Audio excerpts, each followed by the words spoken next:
शादी न कराने पर कलयुगी बेटे ने दी माता पिता की बलि। हमीरपुर जिले में एक बेटे ने अपने माँ बाप को फावड़े से काट डाला। माँ बाप का बस इतना गुनाह था कि वो अपने बेटे की शादी नहीं करवा रहे थे। बेटे की उम्र 25 साल थी। वो कई दिनों से माँ बाप से शादी की जिद कर रहा था। इसी बात से नाराज होकर बेटे ने रविवार देर रात पहले माँ बाप को फावड़े से काटा, फिर पत्थर से उनका सिर भी कूच दिया। पूरा मामला है हमीरपुर जिले के लोदीपुर नेवादा गांव का है, जहां लोदीपुर नेवादा निवासी लल्लू सिंह अपनी पत्नी बंगालिन और बेटे श्यामू के साथ रहते थे। उनके पास ज्यादा जमीन नहीं है।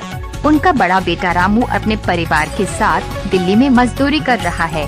उनका दूसरा बेटा श्यामू अविवाहित है। श्यामू वो संकी भी था। दिन रात परिवार व पड़ोसियों के साथ गाली गलौज व शोर शराबा करता रहता था।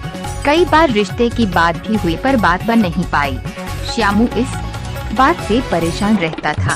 सोमवार को सुबह वो किसी से नहीं बोला। सुबह करीब 11:30 बजे उसने रास्ते से गुजर रहे एक पड़ोसी को बताया कि उनके पिता और मां को किसी ने मार डाला है। जैसे ही लोग उसके घर के अंदर गए तभी वो छेड़ी गांव की ओर भाग निकला। सूचना पर पहुंची पुलिस ने शवों को कब्जे में ले लिया है। पुलिस का कहना है कि आरोपी बेटे को पकड़ लिया है और वैधानिक कार्यवाही की जा रही है। कि डबल मर्डर का क्या मामला है सर? बिवार थाना के लोदीपुरा गांव के लल्लू सिंह और उनकी पत्नी माया देवी उर्फ बंगालन की रात में उनके मानसिक रूप से परेशान लड़के द्वारा ही हत्या कर दी गई। युवक जो श्यामू सिंह है, जो जिसने हत्या किया है, उसकी उम्र लगभग 25 वर्ष है। उसकी शादी नहीं हो रही थी।